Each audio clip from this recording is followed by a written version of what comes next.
So when I look at stress, you have the actual stress issue, like whatever that stress issue is, right? And so feeling anxious or feeling stressed about an issue is a good thing, right? Part of the reason that is there is to get you motivated to get off your butt to solve the problem. So I always look at the issue and I'm like, all right, why do I feel stressed? Usually you haven't closed the loop yet. I call it closing the loop. This problem, right? You take action to resolve the problem goes away. That's the closed loop, right? And so you have a lot of people with open loops, meaning they have a problem out there and they haven't even figured out the solution. So when it comes to being healthy and having good neurotransmitters, good adrenal function, good healthy diet and lifestyle habits, good anti-inflammatory type of environment, nutrient dense foods coming in, good nutrition, your ability to process one, that stressor when it hits you, it's not going to hit you as hard. It's not going to knock you off your pedestal. Two, you're going to be able to adapt and you're going to be able to think clearly and troubleshoot whatever the issue is. And so I always look at a problem. I say, okay, got it. How do I close the loop on that? What's the action item to execute that? So I always just kind of get clear, have a list. What are the things I can do and set in motion to resolve the issue? I think it's really important. If you just dust it away, the healthiest adrenal glands, eventually it's going to eat away at you because you haven't closed the loop. So always think about closing the loop on your issues.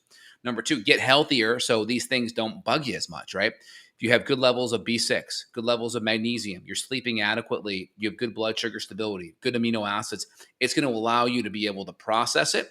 You're not going to activate that fight or flight part of your nervous system that shuts down the frontal cortex. It activates the reptilian brainstem part of the brain that's all about fight or flee, fight or flee, fight or flee. And so the more you can keep this kind of reptilian brain from being activated, and then you can use that frontal cortex, you'll be able to sit back, be calm, troubleshoot the issue, and close the loop.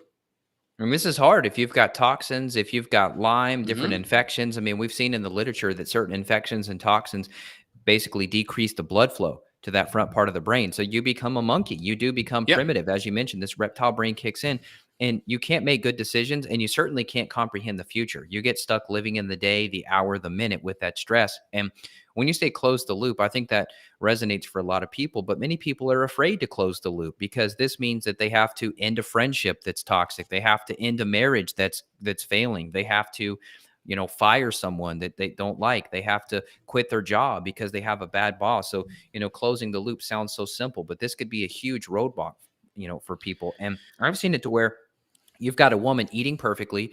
She's doing amazing with her supplements. But for example, here's a case study. She's in an open relationship and she's miserable and she hates it Yeah. and she's jealous and her husband's with these other women and she doesn't want him to be. And so there's issues there. I don't freaking care how much ashwagandha this lady pops. She's not Yeah. going to supplement out of this situation. That's intense. And there is a place for closing the loop and you can't supplement your way out of a situation like that.